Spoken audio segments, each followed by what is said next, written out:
Welcome back again to Rufus Duck Adventures. In my series of Vango backpacking tents, today is the Vango Nevis 100.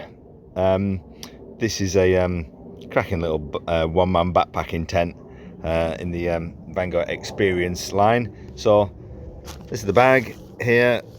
It's coming in about just under 400 mil, maybe 370 mil, and all nicely wrapped up. 6 inches, maybe 6 inches by 6 inches again. Let's put it on the weighing scales and see what we're getting. It's a little bit windy out, so this keeps jiggling around, but we're getting 1675 grams, which is for a one-man tent, polyester one-man tent, is surprisingly light. Anyway, I'll get this bag opened up and we'll have a look at what's inside. So as you can see, it comes with a tent bag, 10 of these shepherd hug aluminium pegs. They're about 16 grams each, and an aluminium pole. And there's a little pole, another little pole section in there, 2 of those, and one big main pole. So all good quality stuff, nice and robust. This has been camped, been used 10-15 times. These pegs are still straight. Depends on the ground, how hard it is, and whether you're careful or not. And if you do bend them, they're easy enough to straighten out. So quality little kit. So here we are with the Nevis 100 by Vango, the Experience range.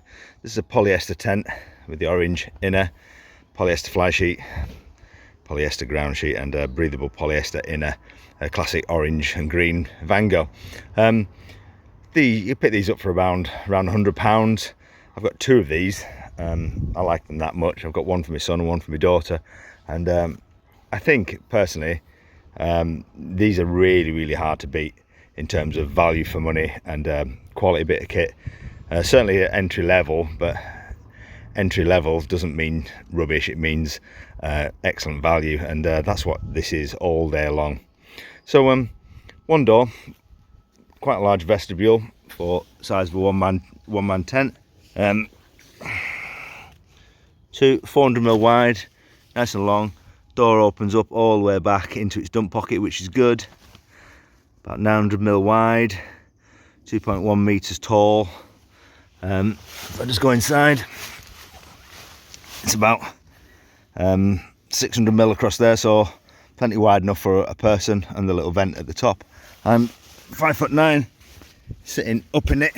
I can actually sit up on the floor with my back straight. So this is actually taller inside than the helium versions, which is obviously lighter weight and nylon as opposed to these polyesters. So you actually get a little bit more sitting up space in here. And as you can see by my feet, plenty of room for my feet, even with your feet on a mat and your head in a pillow. There's loads of room. Comes with a couple of little pockets just here for little bits and bats. Looking up into the top, there's no high level pockets in the Nevis range, but it does have the TBS system. This line runs through the tent wall down into the bottom of the pole, up through and then back down again, and the other TBS is held in that little pocket out of the way until you need it, and that'll come through the door. There's a hole in the door, so I just zip this door up. It's nice and easy to do, one-handed. Little vent up the top, as you can see, round the round and then back to there. So the TBS can come through this little Velcro point here, which is nice. Little loop there. If you wanted to hang your light, just hang it off one of these. It's easy enoughly done. So as you can see, being a one-man tent, it doesn't have the second door like the 2-man versions do, but a 900 mil across, there's plenty of room to lie down, store your equipment in there. Even if you've got a small dog, there's enough room for a small dog. I mean, at a real push, you could probably squeeze 2 people in it, but I wouldn't recommend it. Yeah, lovely. We have a little loop on here. This zip is not 2-way zipped. There's only a single zip. So this acts as like a little rain shield, or covering the door. So if it rains, it Just runs it off and away. Straightforward toggle system on here with an elastic, which makes it easy to use. Yeah, and your rain just runs away down the bottom of there.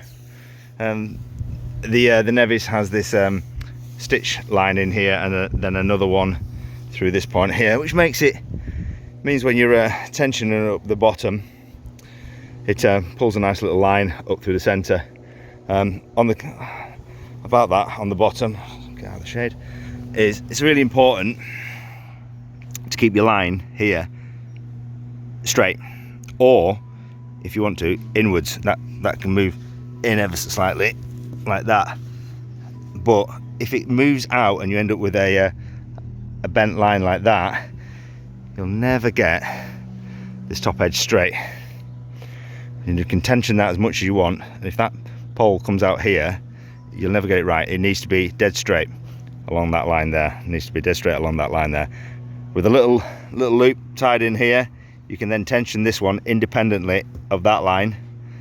Yeah, if there's no loop, that line just goes around the peg, and then up there you tension it, and it pulls the pole from the top and the bottom, creating an angle, and that's what you want to avoid. You want to be able to pull it over.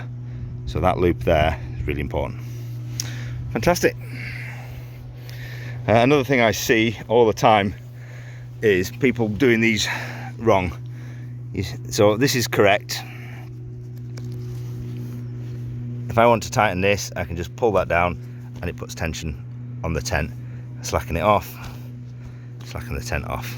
You see so many people put the peg through that loop, and it ends up being all the way out here, lifting the tent up in the air, and then there's no adjustment on it. That's wrong. The peg goes through this long section, you grab that, and then you can just tension it up as you like, and that applies to all four corners.